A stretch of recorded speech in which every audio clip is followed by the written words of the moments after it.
really wanted to get everyone in the room to talk about kind of what, current policing standards are, what community expectations are moving forward, but really to put together a group that's diverse.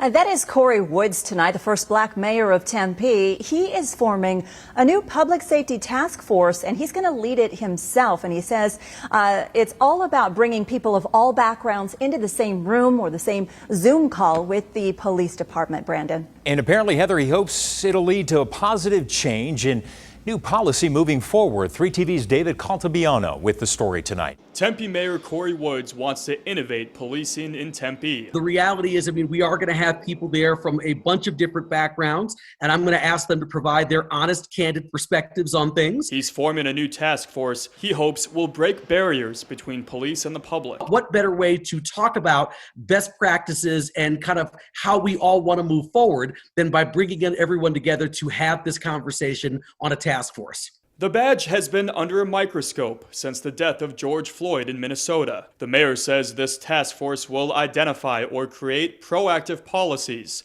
to build trust, accountability, and dialogue. The George Floyd situation did spark a larger conversation that's being had all throughout our community now. And so I think it is important that we have this discussion. The advisory group will also focus on data, training, hiring, and how the city treats people of color and those with mental illness. But Woods wants you to know the department receives high marks from citizens. The police department actually scores very highly amongst our residents when it comes to their ability to provide public safety to all the members of our community. Tonight, a spokesperson from the Tempe Police Department says they strongly support the task force. Quote, "This process will address several societal issues of policing, including how we interact with minority members of the community and those struggling with mental health," end quote. In Tempe, David Caltabiano for Arizona's Family.